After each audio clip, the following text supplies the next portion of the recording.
Gotin Cola. So, that was so much better than I thought it was going to be. Like, a lot better. I really was not looking forward to this series at all when I first heard about it. At the time that I saw the trailer, I haven't seen the original Karate Kid movie yet, but then I heard really good things about the series, so I watched the original Karate Kid movie, and then I watched the series, with somewhat high expectations. And usually, when I have really high expectations for something, unfortunately, those expectations aren't completely met, but this time it actually went above my expectations. This series is really, really, really good. So, first, let me talk about what I like about this series, because unfortunately it does have flaws, but I'll get into that later. But the show has mostly good stuff. First of all, the acting, the writing, the pacing, the directing, it's all great. Both Ralph Macchio and William Zabka, I think that's how you pronounce his last name, are really good as Daniel LaRusso and Johnny Lawrence, respectively. William Zabka didn't really impress me that much as Johnny in the original Karate Kid film, which is not really that surprising because he was meant to be just a bully character and his character wasn't meant to be fleshed out that much.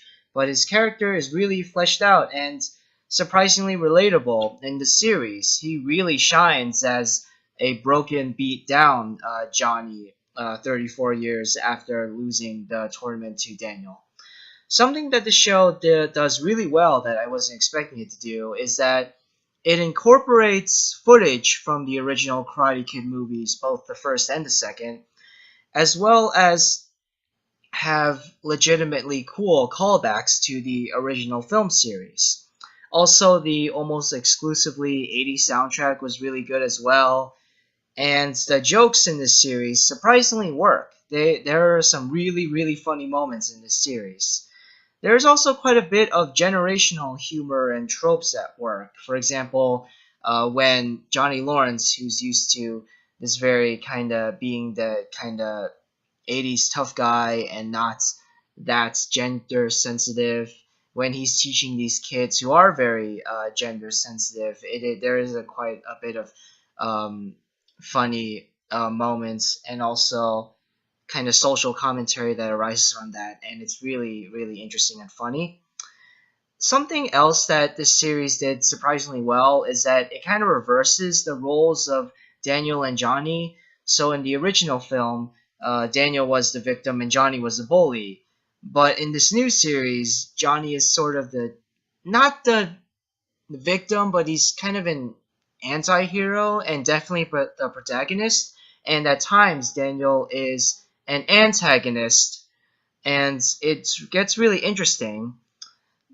So that's pretty much it on what I really liked about the series. What I didn't like was that Daniel's wife, her character wasn't that interesting and got really annoying at times. The actress was fine. In fact, she was really good, but her character just got under my skin at times. Also, there are some really corny moments and really awkward lines of dialogue in the last two episodes that kind of turned me off.